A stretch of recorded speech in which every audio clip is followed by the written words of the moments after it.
Today we're going to talk about the insulation in the van. Getting this for the floor. This is 50 millimeters, right?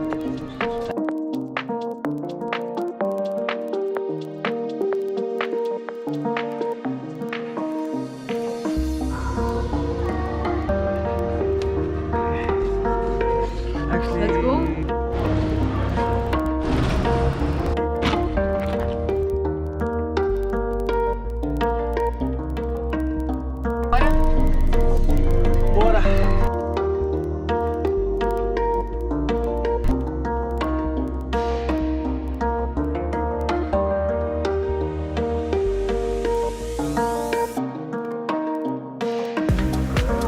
We started the day filling the holes. The guys that were using the van before just didn't take care at all. They were putting the wood there to build the shelves and they put holes everywhere.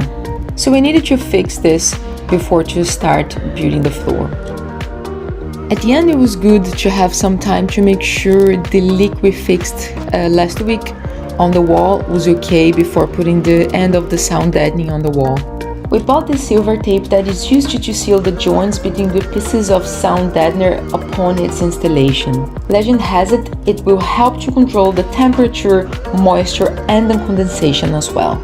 I want to emphasize that this tape is not a sound deadener, but is designed to be used when you're installing the sound deadening.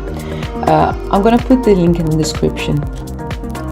After the sound deadener, the next layer was the insulation. We bought two different materials to insulate the van. For the floor, we got insulation boards, and for the walls, we got sheep's wool. Before we started the insulation, we needed to finish around the wheels, and that part we left before because of the leak. And now we were ready to start the insulation.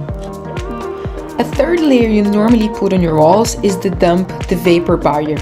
You can also find it in a metallic material, but the plastic was much cheaper and easier to deal with. Because of all those holes we had on the floor, we decided to also put the vapor barrier on the floor before we started the insulation.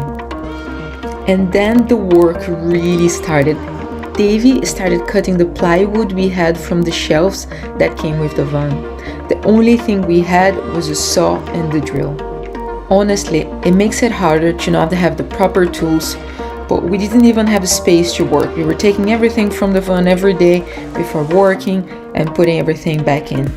We were working on the street, and even though all of these problems didn't help much, we stayed strong and happy converting our van. The structure we created to support the floor was made from the plywood we had already, and cutting the insulation board with a knife was pretty easy. While David was doing that, I was getting the pallets ready to go. We don't recommend the insulation boards for the wall, because the wall on the van is very irregular. There are many different corners and bends, and it will be very difficult to cut. But for the floor, they were perfect. As you can see, the sheep's wool was very easy to use. We just couldn't believe how nice and quick this was. Apart from that, it is sustainable and safe, plus they don't smell at all. We read that some insulation materials, such as fiberglass, can be dangerous or cause skin irritation in a tiny space or difficult breathing, so that's another reason why we didn't want to take the risk. That's the wool we got. Sheep wool. Material is excellent. All we needed to do was split this in half, put some glue on the wall, and it was perfect. So the wool was 150 mil and we split this in half, so 75 mil.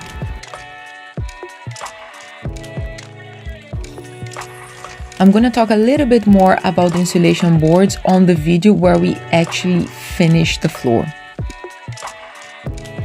Make sure that when you're doing the insulation in your van, you're gonna fill all the holes of the van like David was doing on the video. As always, at the end of each day, we have to put all the materials back inside the van, and then we are finished. I hope you guys enjoyed this video. We have much more coming, so stay tuned, subscribe to our playlist, and I'll see you on our next video.